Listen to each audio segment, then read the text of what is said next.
تان باش خوێندکارانی ئازیز، ئێستا لەگەڵم بن بچینە سەر لاپە 49 باسی سامانی کانزایی یەکەین. ئابزانین سامانی کانزایی چییە؟ سامانی کانزا بە بنەمای سەرەکی پەرەپێدانی پیشەسازی دادەنرێت، واتە سامانی کانزا بە بنەمای سەرەکی گەشەپێدانی پیشەسازی دادەنرێت. خاکی عێراق سامانی کانزایی زۆری تێدایە، بەڵام دەرهێنانی کانزا هەتا ئێستاش تەنها چەند کانزایەک دەگرێتەوە، گرنگترینیان ئەمانن: پترۆڵ، نەوت. هەر لە کۆنەوە دانیشتوانی عێراق نەوتیان ناسیوە، تا ئێستاش ئەم گرنگیە هەرماوە و بۆتە شادەماری ژیان و پێشکەوتن. لە هەموو سەرچاوەکانی وزە زیاتر بەکاردێت. هەروەها کەرەستەی خاویشە بۆ چەندەها پیشەسازی، وەکو پیشەسازی پیترۆکیمیایی. عێراق لە بەرهەمهێنانی نەوت لە جیهاندا پلەیەکی پێشکەوتووی هەیە. لە ساڵی 1970 دا بەرهەمی گەیشتۆتە نزیکەی 160 ملیۆن تەن، بە پلەی پێنجەم دێت لە یەدەگی نەوت لە جیهاندا. ئەمەش بەرهەمهێنانی نەوتە لە کەرکووک، کە وەکو هەمومان دەزانین شاری کەرکووک بڕێکی زۆری نەوت تێدایە، داهاتێکی باشی هەیە بۆ کوردستان و عێراق. بوونی جوگرافی کێڵگە پترۆڵیەکانی عێراق. کێڵگەکانی هەرێمی کوردستان کێڵگەکانی خۆرهەڵاتی ڕووباری دیجلێ لە پارێزگای کەرکووک کە بریتیە لە کێڵگەکانی بابە گۆڕپۆر، چەمەبۆر، بای حەسەن. خوێندکارە ئازیزەکان، ئەم نەخشەی کە ئیبینین لە لاپە 51 نەخشەی کێڵگە نەوتیەکانە لە عێراق کە هەمووی جیاکراوەتەوە.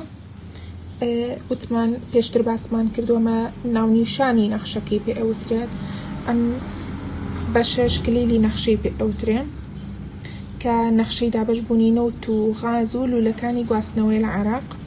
ئەمە نیشانی پاڵاوگەیە، ئەمەی دووەم نیشانی لولەی گواستنەوەی نەوتە، ئەمەی سێم کێڵگە نەوتیەکان، چوارەم بەرهەمهێنانی گاز، پێنجەم جیاکەرەوەی گاز، شەشەم لولەی گواستنەوەی گاز.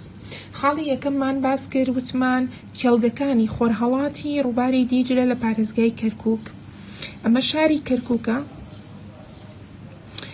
ئەمەش ناوچەکانە کە کێڵگەکان بریتیە لە بابە گوڕگوڕ، چەمەبۆر، بای حەسەن. ئەمە خاڵی یەکەم. دووەممان هەیە کێڵگەکانی خۆرئاوای ڕووباری دیجلە لە مووسڵ نینەوە کە بریتین لە عینزالە و بەتمە. ئەمە شاری مووسڵ، ئەمەش کێڵگە نەوتی عینزالە.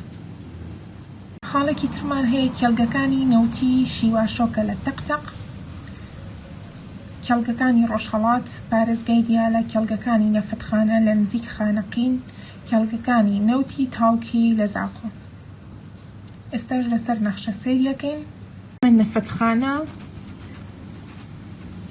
لە خانەقین لە پارێزگای دیالە، شیواشۆک لە تەقتەق،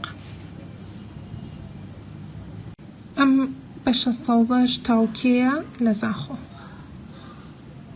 کێڵگەکانی باشوورمان هەیە، کێڵگەکانی پارێزگای بەسڕا کە بریتین لە کێڵگەکانی زوبێر، ڕۆمێلەی باکوور و باشوور، ئەرتاوی. بە کێڵگەکانی پارێزگای میسانمان هەیە کە بریتین لە کێڵگەکانی ئەبوغەڕا، فەککە و بازرگان. ئەم ڕەسمەی کە ئەشیبینێن لاپە 50 نەوت لە کێڵگەی زوبێر پارێزگای بەسڕە. بەشە سەوزەشی کە ئیبینن کێڵگە نەوتیەکانی پارێزگای بەسڕەیە، کێڵگەکانی زوبێر و ڕۆمێلەی باکوور و باشووری ئەرتاوی. ئەمەش کێڵگەی نەوتی بازرگانە لە پارێزگای میسان.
باسێکی ترمان هەیە سەبارەت بە گۆگرت. گۆگرت بایەخێکی ئابووری گەورەی هەیە بە تایبەتی لە پیشەسازیدا لەم چرخەدا. ڕادەی پێشکەوتنی دەوڵات لە پیشەسازیدا بەندە بە بەکارهێنانی گۆگرت چونکە کەواتە لێرە ئەمە هۆیە چونکە لە گەلێک پیشەسازیدا بەکاردەهێنێت وەک پیشەسازی پەین، شوشە، کاغەز، فۆسفات، جا و دەرمان و لاستیک و چەندانی تر. سەرچاوەکانی گۆگرت دوو جۆرن. گۆگرتی نیشتووی ژێرزەوی لە ناوچەی میشراقی باشووری شاری مووسڵ هەیە بە لە گازی سروشتی لە کارگەی پوختەکردنی گۆگرت لە کەرکووک دروست دەکرێت. باسی فۆسفاتمان هەیە بە نیشتووی لە بانی ڕۆژ ئاوای نزیک شاری ڕوتبە لە دەفەری عەکاشاتدا زۆرە. کۆمەڵگەیەکی پیشەسازی بۆ دروستکردنی جۆرەکانی پەینی فۆسفات دامەزراوە. بەرهەمەکانی سوودی زۆری بۆ وڵات هەیە کامزای تریش هەن وەکو گازی سروشتی، قیر، خوێ، خەڵۆزی بەدین، ئاسن، مەڕمەڕ.